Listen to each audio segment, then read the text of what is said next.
Any other questions before I show you the next one? Alrighty, here we go. So let's say you're working on a special topics course and the title, something happens and you have to change it, something of that nature. I would assume that you probably are hardly ever going to use this, but it's important that you know for context. Looking at this, if we click the X here, this takes us out of SSASYLB. It takes us out of that form. And we want to go back here and type in SSASYLB. Okay, SSASYLB, right here. So section syllabus, SSASYLB. And if we click that, it's the same process. Now look what happened here, okay? When you are currently in a section, or when you are investigating a student for registration, wondering about permits, it will automatically populate to the last thing that you worked on. That is so crucial to know, okay?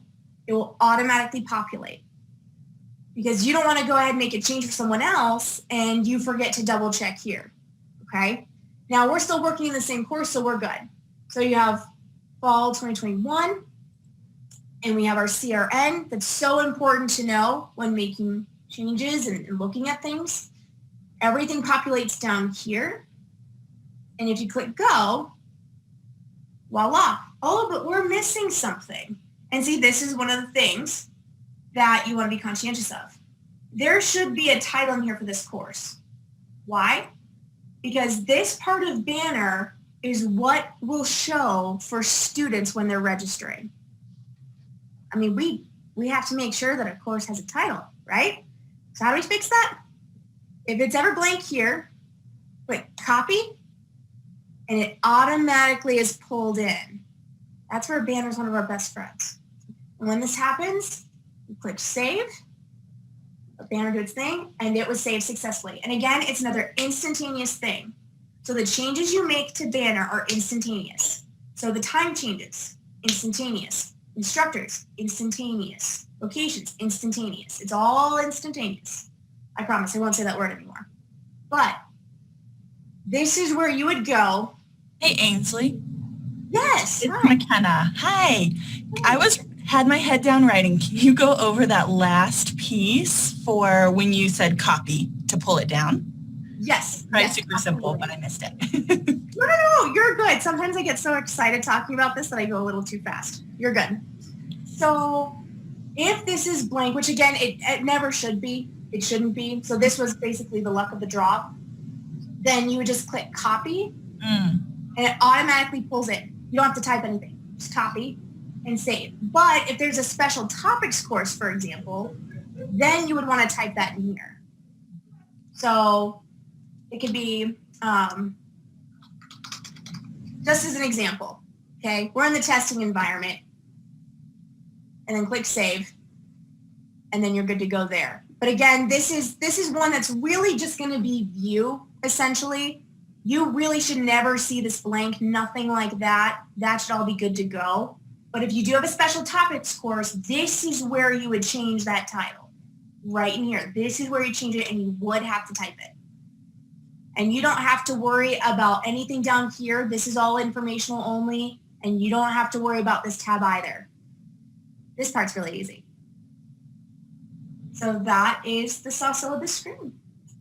And then let me see here, going to the chat for questions.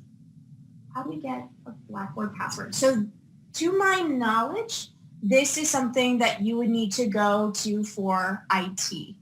No, actually, now that we have single sign-on, it should be the same as whatever you sign on to your computer with. They've tried to map all the different programs to the single sign-on. So if you are not able to get in with what you normally would to your computer, then email me and I will get that to Adam to look at. But that's the beauty of the single sign-on that campus is working on, right? Perfect. Thanks, Carol. Thank you, Ainsley. We wanted to be really, this is a simple overview, and we're going to get much more detail in the next few weeks. We have some sessions and some open houses. So as you start to do things, you can come to the open house with your projects that you're working on, because remember, you're in a live environment, so we want to be there to support you and make sure you're doing what you think you're doing.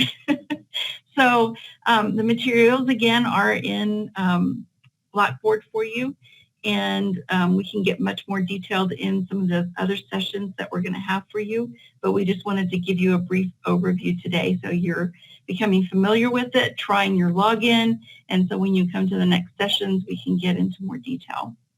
As we mentioned initially, as this rolls out, there's only a small select group that will have access to make changes.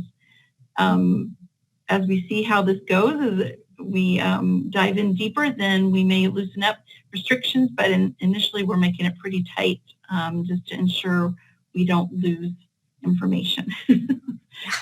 Yeah.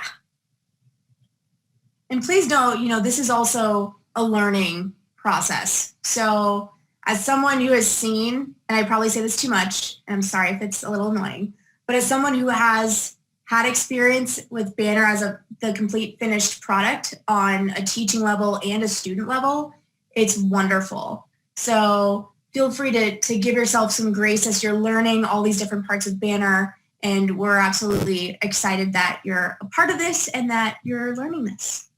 Right.